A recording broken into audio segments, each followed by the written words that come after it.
Last week I flew out to London to hang out with a bunch of content creators and personal brand businesses, and what I found is that there are two overarching problems or challenges that is constantly on their minds. One of these challenges, since they are creators, are how to make the best videos and how to make the best content to continuously go viral and get as many eyeballs on them as they can.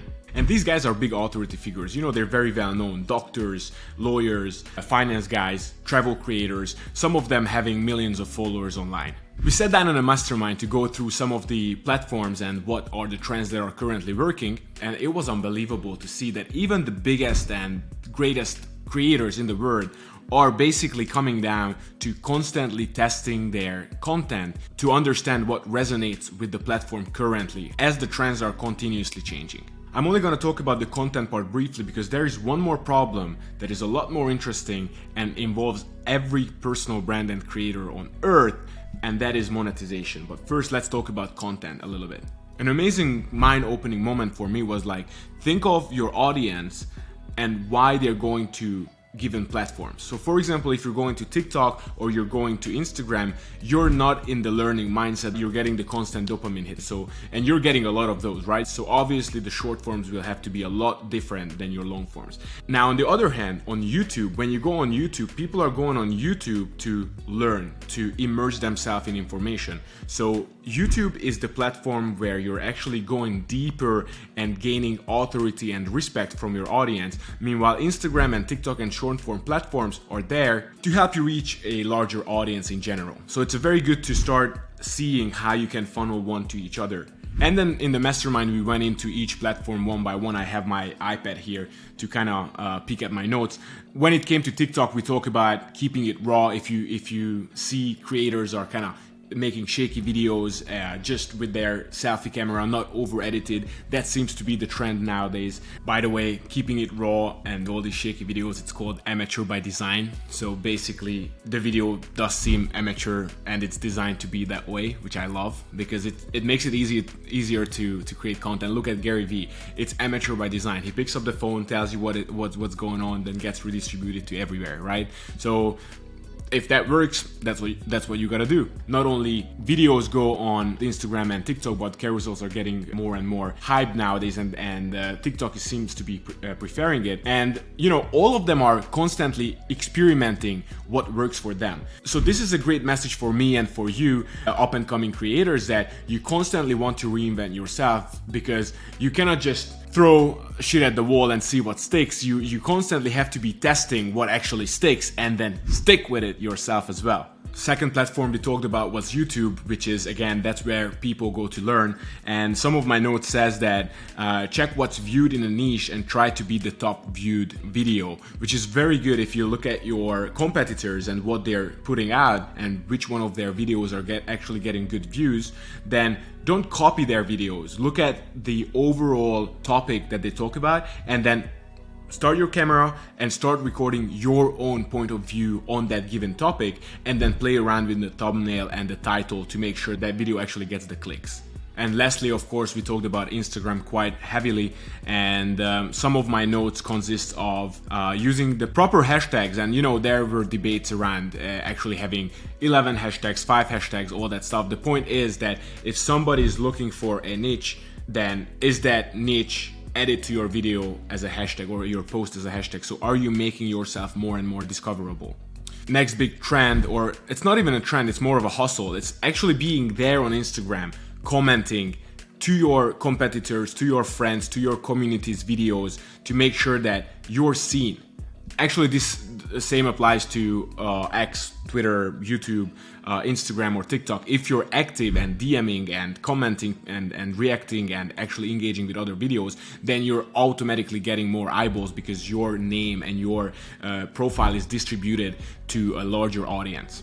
These were just some of the notes that I've taken. I will probably make another video on detailed content strategies and what we're using for our clients and creators to grow their accounts. And actually, let's get to the second problem and challenge that I realized everybody's having, and that one is monetization. How do you monetize your personal brand? Now, since I'm around personal brands and content creators all the time, I see the main ways to monetize your personal brands. I have some friends that are YouTube Shorts specific guys, and they're getting millions and tens of millions of views because they mastered the art of short form content on YouTube specifically with Shorts. Now they're charging 5 to 10K per deal, per video from some of the big clients, but they can do that because they can guarantee tens of millions of views for the given brand, right? This sounds really cool, and they usually make brand deals for long term as well. So they might sign, a 10, 15 video deal over 1 year, which can go, up to like 50 to 100K deal and package as well, depending on the negotiation skills, depending on the creator, the view, the engagement, and quite a lot of variables. But there were quite a lot of creators as well that have already realized the power of running their own business and having their own offer. And it is quite close to my heart because I am a big fan of selling digital products and thinking like an investor when it comes to your digital assets. I have a finance background, and basically thinking like an investor when it comes to your content or your personal brand for me means that as an investor, you want to have assets and you want to have cash flow generating assets.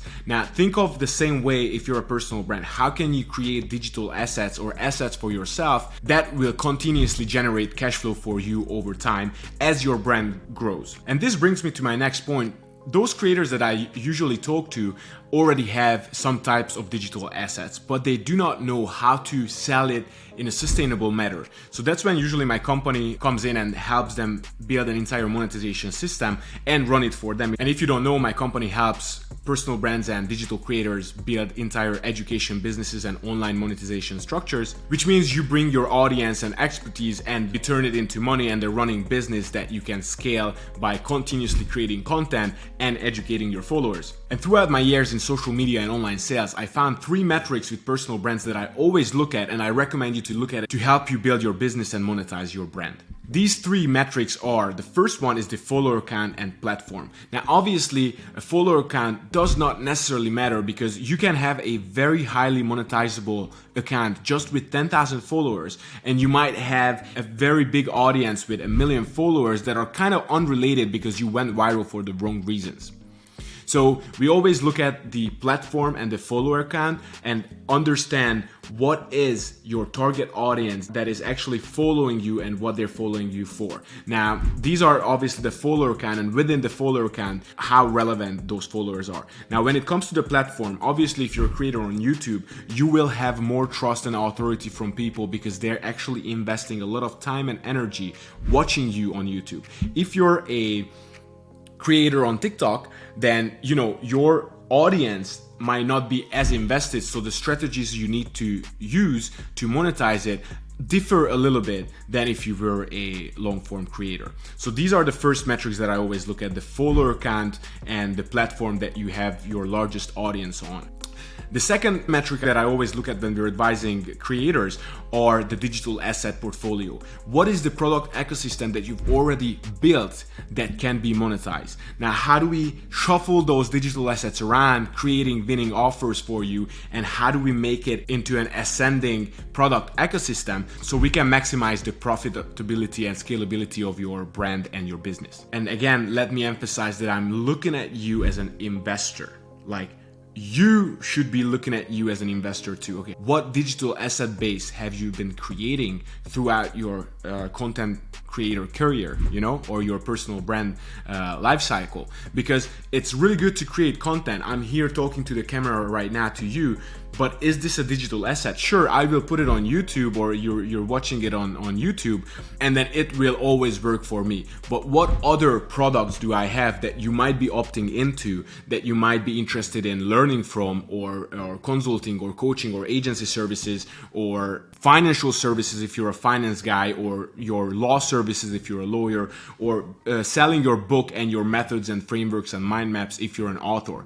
There are different type of digital assets that you want to be thinking about depending on your niche that you're in.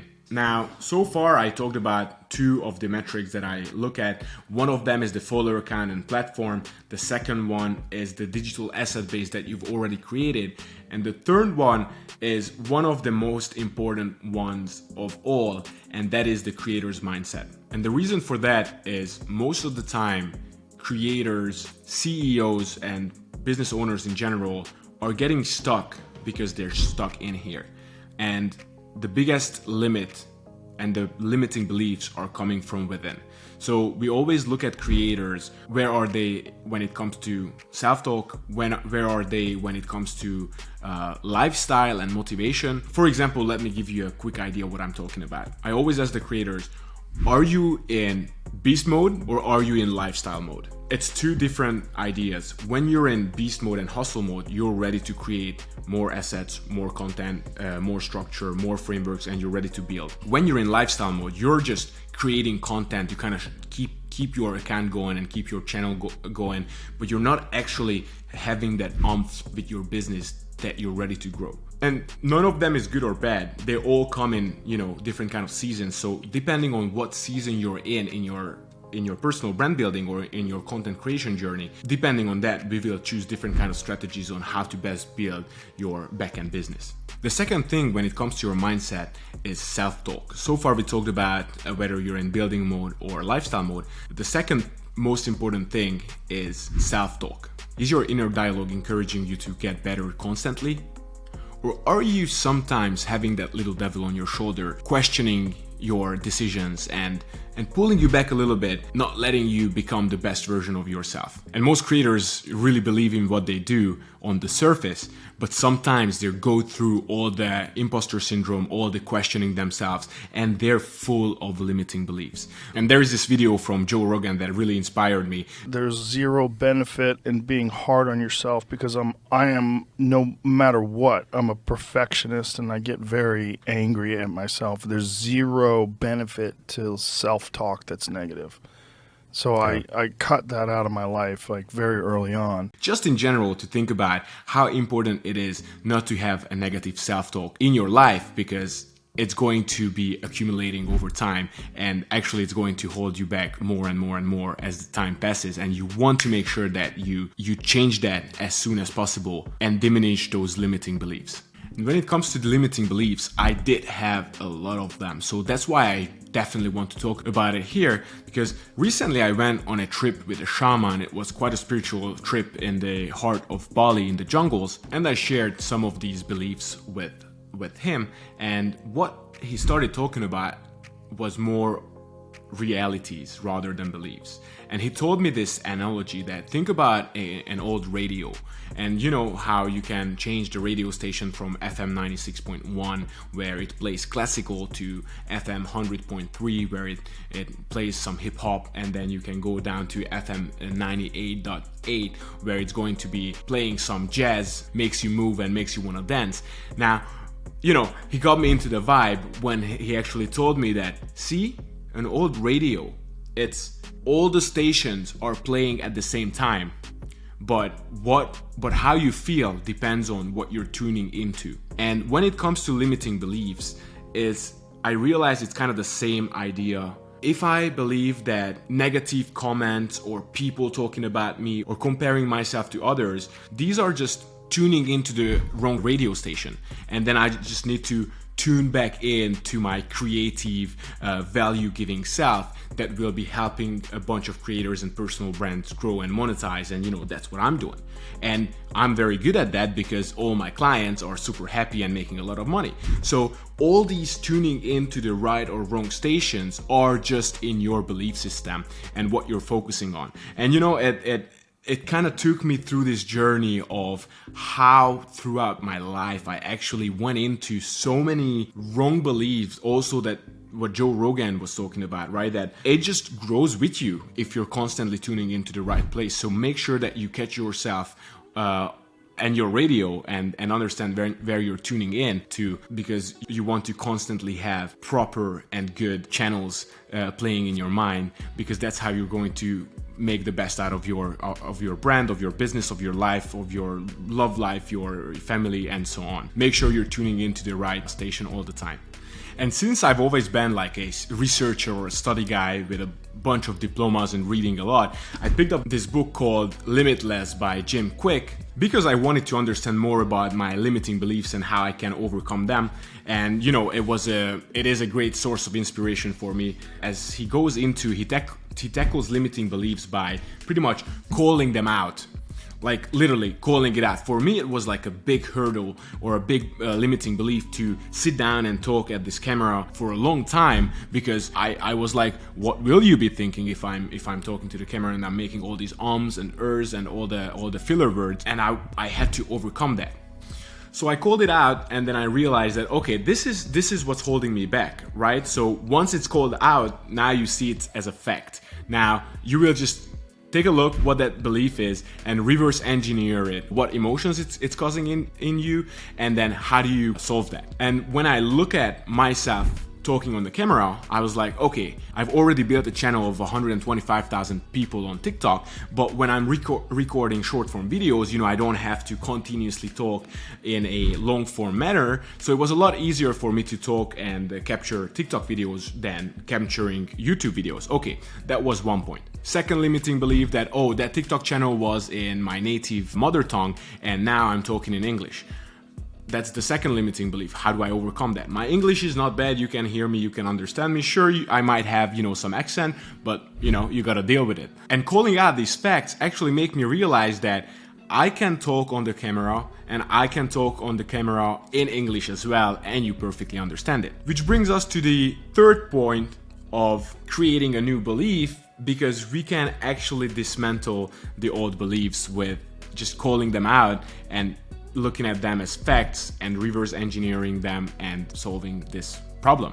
And I've actually been taking notes for this video, and what Jim Quick says in the book about changing your limiting beliefs is, first, name your limiting beliefs, 2, get to the facts, and third one, create a new belief system around who you are and what you want to do. So to recap this video, you know, flying out to different countries and different cities and having a lot of personal brands, content creators around you is a very good idea. Why? Because you're constantly learning, developing, seeing what's good, what's bad, what works, what doesn't work, what are other content creators' mindsets, how are they monetizing, which platforms are they using to get bigger, and how are they creating content to actually reach more and more eyeballs. Then I let you in on my main criteria when I'm looking at creators.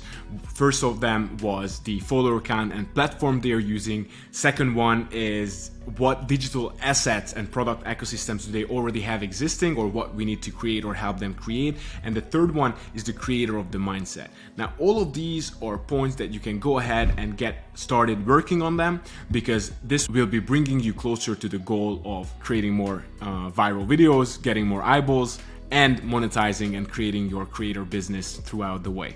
I really hope you enjoyed this video. Feel free to ask me anything in the comments, reach out to me on Instagram, say hello. I love new creators reaching out, because that's how we are building the community and that's how we can be helping each other. I'll see you in the next video. Take care. Bye-bye.